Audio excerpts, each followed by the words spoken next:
The station never slept. Vertex Prime was the kind of place that hummed and rattled at all hours. Ships docking, cargo being dragged across metal floors, vendors shouting over each other in 6 different languages, and aliens of every shape pushing past one another without a single word of apology. It was loud and bright and smelled like fuel and something faintly burnt. Nobody stopped moving. Nobody looked too long at anything. Nobody, that is, except the dragon girl sitting alone near the waste alcove between stall 42 and the broken water dispenser that nobody had fixed in 3 months. Her name was Nara Veth. She was young by the standards of her people, which meant she was old enough to know how bad things had gotten but too young to remember when they had been different. She was thin, not the kind of thin that comes from choosing not to eat, but the kind that comes from not having a choice for a very long time. Her scales, which should have been a rich burnt orange in healthy light, looked dull and flat, like old clay that had been left to dry too long. Her wings were folded so tight against her back it looked almost painful. She kept her eyes down. Her claws made a slow scraping sound against the floor, back and forth, a small, nervous habit she did not even notice anymore. Her flame gland, the small organ near the base of her throat that every Dracoveth was born with, could barely produce a spark. She had not had fire minerals in weeks. Without them, the gland slowly went cold. It was not fatal, not quickly, but it was the kind of slow failure that reminded a Dracoveth of everything they had already lost. She had been sitting in that alcove for most of the morning. She was not begging. She had a small collection of clean scrap wire in her lap that she had been picking up from the floor near the cargo bays, hoping to sell it to one of the parts dealers.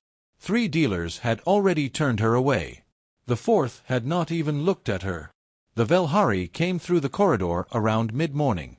There were 4 of them, tall, silver-skinned, with that smooth, confident way of walking that said they had never once been turned away from anything.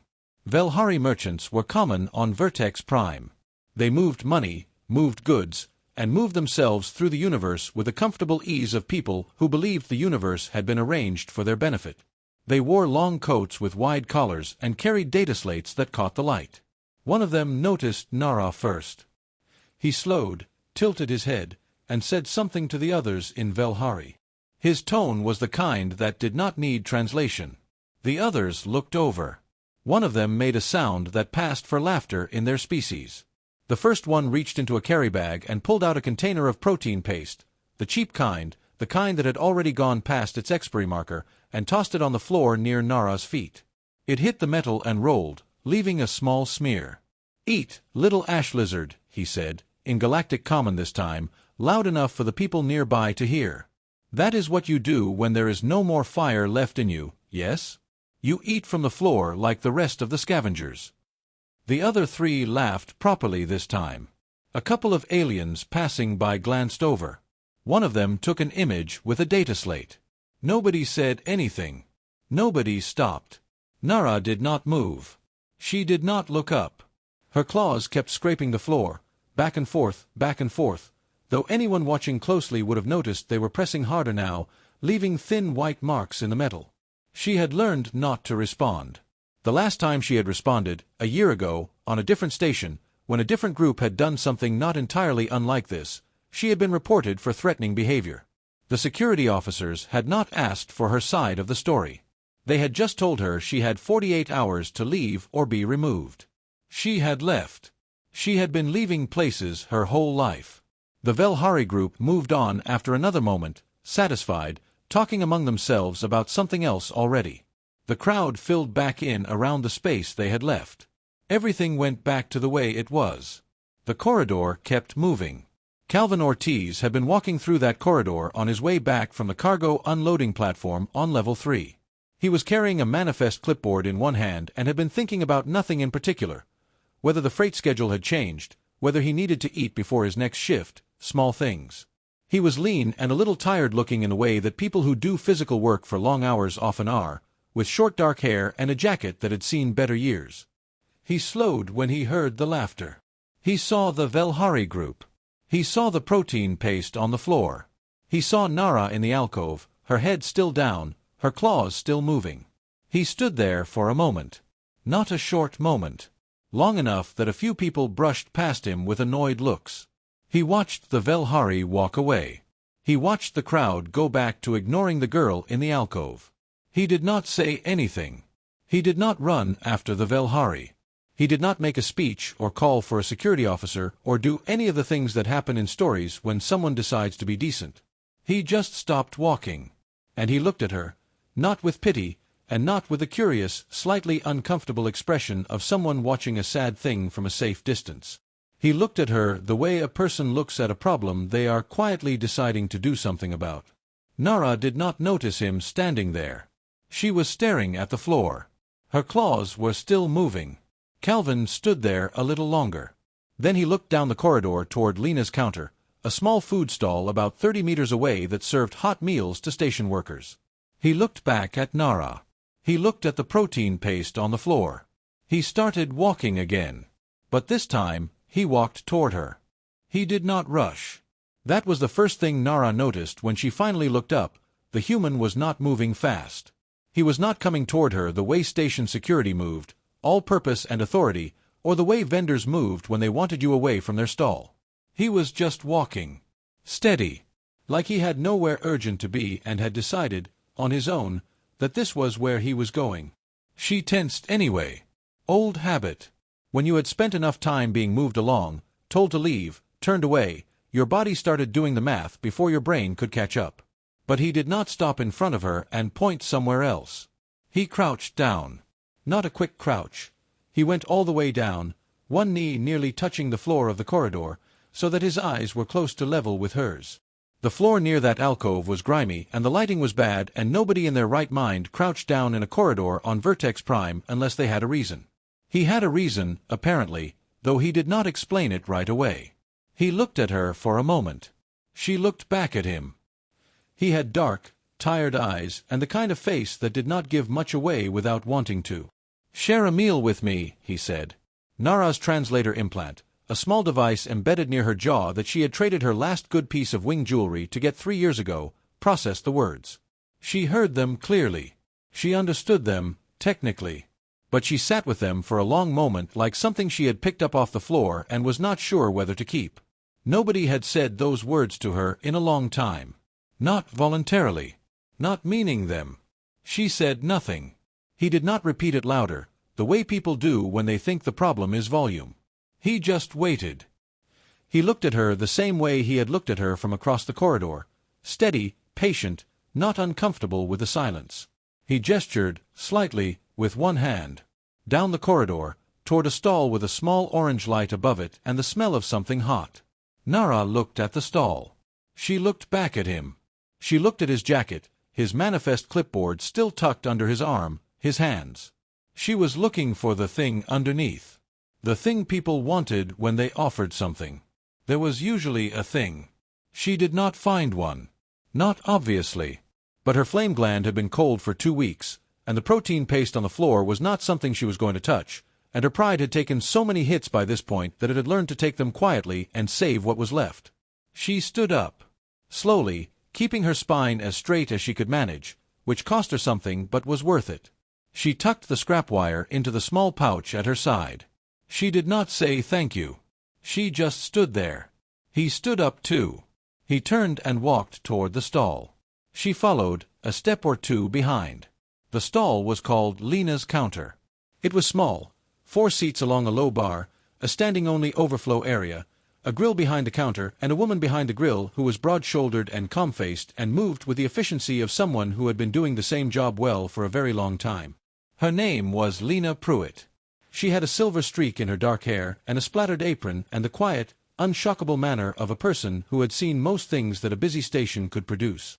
She looked at Calvin when he came up. She looked at Nara. She did not say anything about the dragon girl or make the small polite expression that people sometimes made, the one that was trying to be open-minded and showing its effort too clearly. "The usual?" she asked Calvin. "2," he said. "And do you still keep fire mineral supplement in the back?" Lena looked at him for just a half-second longer than the question required. Then she said, "Think so. Let me check." Nara had gone very still. Fire mineral supplement was a specific thing. It was not something a human would ever need or use. It was not stocked at general food stalls as a matter of course. It was something you would only know to ask for if you had looked it up, Or if you had known a Dracoveth long enough and well enough to have learned it, and Calvin did not seem like someone who had known many Dracoveth. There were very few of them left to know. He had looked it up before coming over, which meant that from the moment he had stopped walking in that corridor and started watching, he had already been thinking ahead. Lena came back with a small flat packet. She slid it across the counter without ceremony. Calvin pushed it toward Nara's side. The food came out hot. Protein stew, thick, with grain flatbread on the side. Nara ate fast at first, the way you eat when your body takes over before your manners can, and then slower, and then she stopped entirely, staring down at the bowl with her claws wrapped around it like she was afraid someone would take it.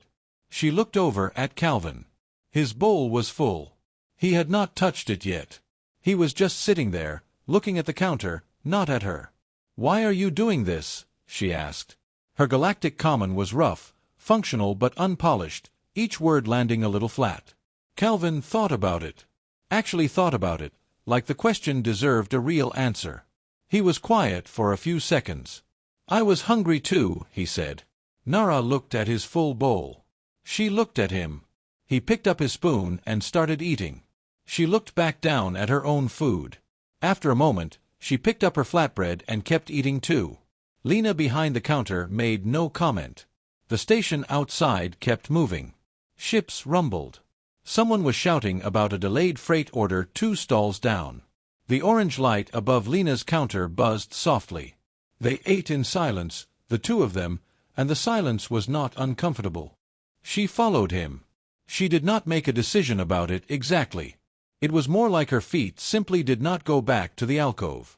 After the meal, when Calvin stood up and thanked Lena and picked up his clipboard and walked off toward the maintenance corridor that ran along the station's outer hull, Nara stood up too. She told herself she was just walking in the same direction.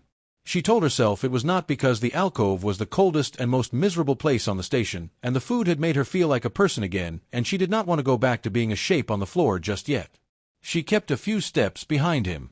He heard her. She could tell from the way his shoulders shifted slightly, just a small adjustment, but he did not say anything or slow down or speed up. He just kept walking. The maintenance corridor was quieter than the main docking hall. It was narrow and warm from the heat venting off the outer hull plating, and it smelled like metal and recycled air. A few overhead lights buzzed. Old warning signs in 3 languages lined the walls. It was the kind of place station workers used as a shortcut and nobody else bothered with. They were about halfway down the corridor when Nara finally spoke. "You looked up fire mineral supplement," she said. "Yes," he said. "Before you came over." "Yes." She walked a few more steps behind him before she spoke again. "Why did you know to do that?" Calvin slowed a little, not quite stopping. He thought about it. "I figured if someone had not eaten in a while, they probably had not had everything they needed in a while. Made sense to check what that was." It was such a simple, practical answer that Nara did not know what to do with it for a moment. She had expected something more complicated. Something that would have let her be suspicious of it. "Most people do not know Dracoveth need fire mineral," she said. "Most people do not look," he said. She caught up to him then, and they walked side by side, which was not something she had done with another person in longer than she wanted to calculate. And then she started talking. She was not sure why. Maybe it was the food, or the warmth of the corridor, or the simple fact that he was not asking her to explain herself or justify her presence. He was just walking. And the words had been sitting in her for a very long time with nowhere to go. She told him about the Dracoveth. She told him that once, her people had been the apex of 4 star systems. Not conquerors, she was careful to say that, and it was true. The Dracoveth had not been empire builders. They had been hunters, fire shapers, engineers of heat and pressure. Their buildings were carved from volcanic stone. Their art was made of flame. Their greatest cultural principle, the one that ran through every part of their society like a spine, was something called the shared flame. The idea was simple: fire given freely multiplied. Fire taken by force cursed the taker. You did not hoard warmth. You passed it on. Their civilization had been old. Much older than most of the species currently sitting comfortable on the Galactic Council. Then the Velhari and 2 allied species had run what the Galactic Council later called a Strategic Energy Regulation Initiative, in the Dracovetha's home systems. What it actually was, Nara said flatly, was a gravitational weapon test. An experimental device designed to destabilize star cores by manipulating gravitational wave output. They had tested it on 4 Dracoveth suns. 2 of them experienced premature expansion cycles. 1 went dark. The 4th became unstable in a way that made the surrounding 3 planetary systems uninhabitable within a generation. The Galactic Council investigated. They reviewed the case for 11 years. They issued a final ruling: natural astronomical event. Case closed. The Velhari had submitted the evidence for that ruling themselves. Nara said all of this without raising her voice. She had told this story before, to empty rooms, to night air, to the cold floor of freight holds. She knew how to say it without falling apart. The falling apart was something you did once, and then you learned to keep the words separate from the weight of them. Calvin did not say anything while she talked. He listened the way people only listen when they are genuinely interested, not planning their response, not checking for the moment they could say something, just listening. When she finished, the corridor was quiet for a few seconds. Then he asked, "Do you still know how to use your flame gland in combat? Or only for heat and digestion now?" Nara stopped walking. It was not the question she had expected. Not remotely. Most people, when they heard what had happened to the Dracoveth, said they were sorry, or they said it was terrible, or they changed the subject because it was too large and too sad and they did not know what to do with it. Nobody asked a practical question. Nobody asked about capability. She looked at him. He was looking back at her with the same steady expression he had worn all morning. "I was trained before the collapse," she said slowly. "I am out of condition. My gland is running low. But the knowledge is still there." He nodded. Just once. He did not explain why he had asked. They started walking again. A few minutes later, an older man came around the far end of the corridor, tall, gray-haired, with the slightly too careful posture of someone who had spent decades in formal rooms and had not quite learned to leave it behind. He was wearing a plain civilian coat but carrying himself like someone used to more official clothes. He stopped when he saw Calvin. His eyes moved to Nara and stayed there for a moment, then went back to Calvin. Something passed between them that Nara could not read. Not a nod, not a word, just a look, the kind that happens between people who have an understanding already in place. The old man kept walking. "Who is that?" Nara asked. Calvin watched him go. "His name is Harkin. He used to work in galactic diplomacy. Retired now. He is on the station as an independent advisor."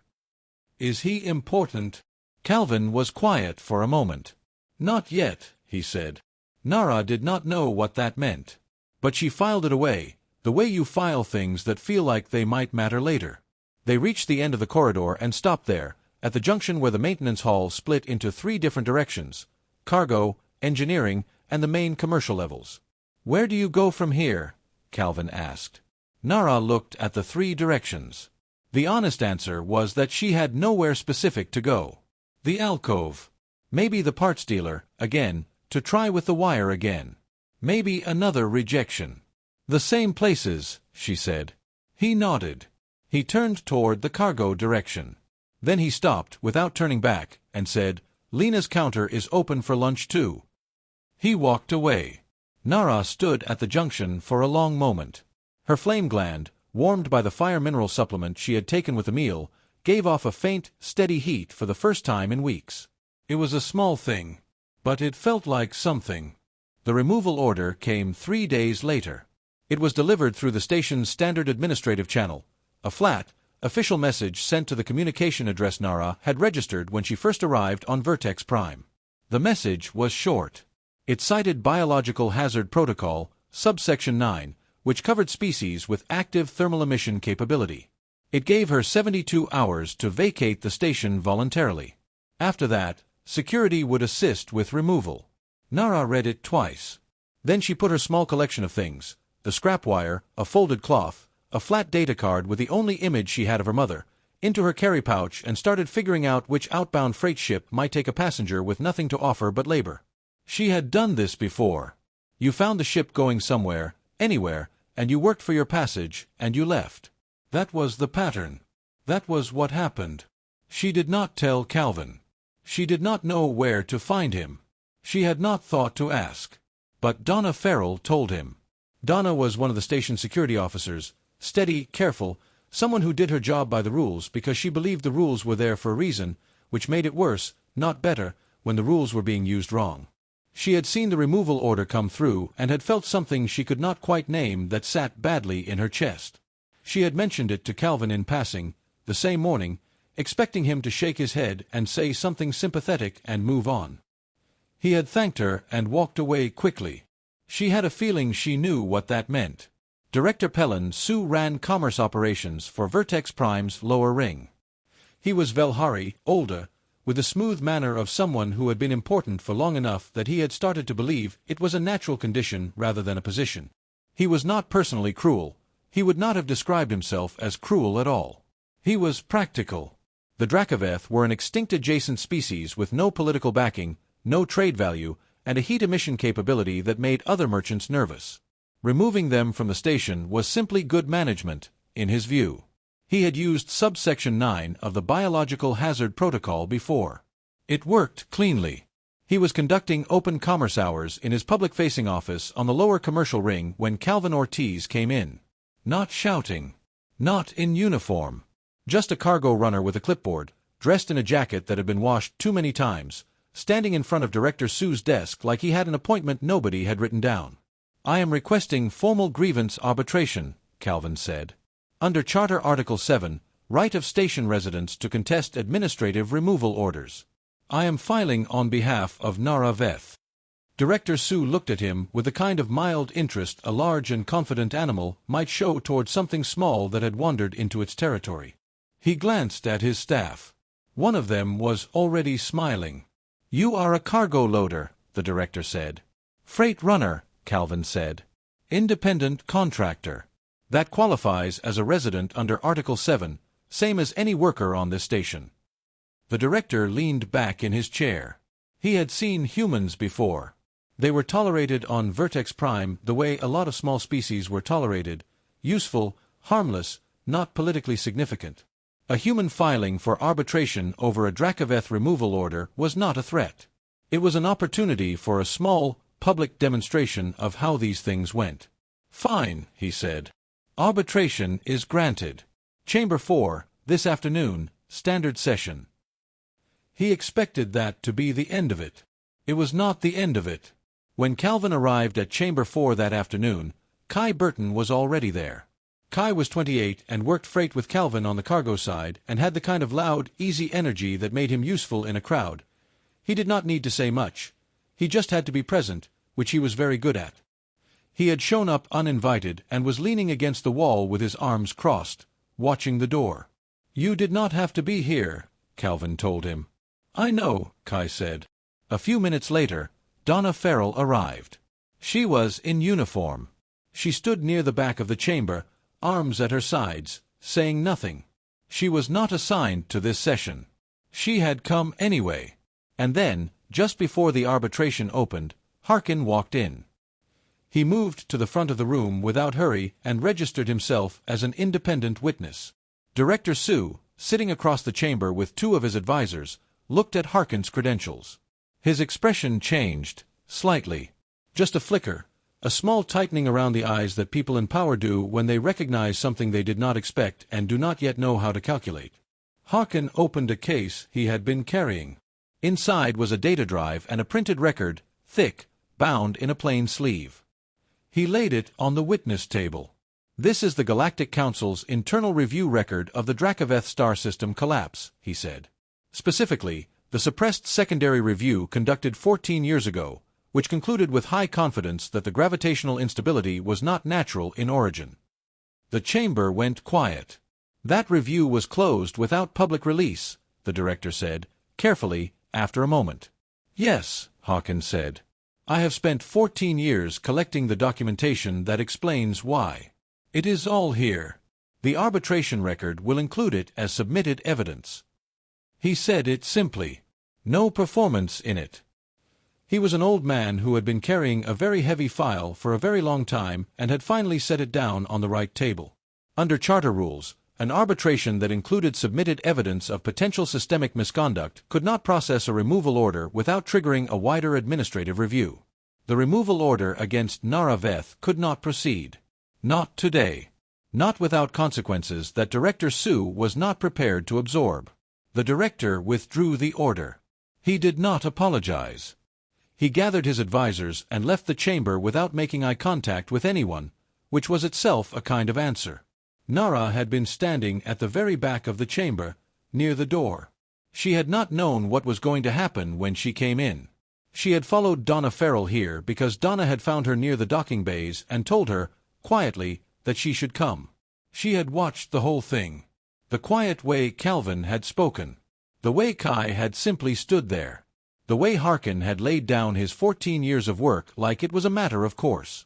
1 month later, Vertex Prime was more or less the same. Ships came and went. Deals were made. Vendors shouted. The broken water dispenser near Stall 42 was still broken. The overhead lights in the maintenance corridor still buzzed. Director Sue still ran commerce operations in the lower ring and was considerably more careful about which protocols he invoked and how. Harkin's documentation was still sitting in the arbitration record, and 3 separate Galactic Council members had quietly requested copies. Nothing dramatic had happened yet. But things that are loaded tend to stay loaded, and everyone in a position to know knew. Nara Veth was still on the station. She was no longer in the alcove. She had found work at Lena's counter. It had not been a formal job offer exactly. Lena Pruitt was not a person who made formal offers when a practical arrangement would do. What had happened was that Lena had a problem. Her grill needed consistent, even heat, and the thermal regulator she had been using for 3 years had finally given out, and replacing it would cost more than she wanted to spend. Drakaveth body heat, properly directed, runs at the exact same temperature as a commercial thermal grill at medium setting. Nara had offered to demonstrate. Lena had watched, nodded once, and said she could start tomorrow. It was a small job. It paid in meals and a modest daily rate, enough to cover her station fee and leave a little over. It was not the life that the Drakaveth had once lived. Nothing about this was what they had once been. But it was hers. She had earned it. Nobody had given it to her as charity, and that distinction mattered more than it might seem from the outside. She was behind the grill on a regular afternoon, running the midday service, when the Velhari group came through. The same 4 from that morning a month ago. She recognized them before they recognized her. The tall one in front, the one who had thrown the protein paste, was laughing at something one of the others had said.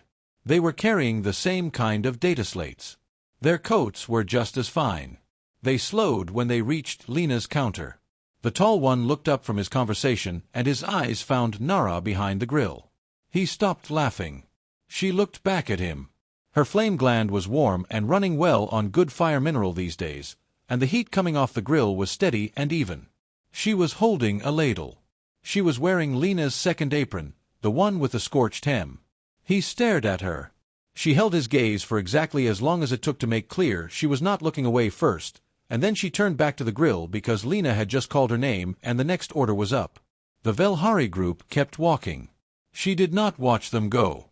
She had an order to fill. Calvin came by around midday, the way he had started doing most days. He sat at the end of the counter and ordered the stew, the way he always did, and he and Nara talked while she worked. Their conversations had developed the easy rhythm of people who had been talking regularly long enough that they did not need to set up context every time. They talked about the freight schedule, about something Kai had said that was funny, about a new species that had arrived on the station last week that nobody seemed to know much about. Ordinary things. Comfortable things. At one point, during a lull between orders, Nara told him that she had found 3 other Drakaveth on the station. He looked up from his bowl. "I did not know there were others here." "There are not many," she said. 2 from the second system, 1 from the third. They have been keeping themselves very small and very quiet."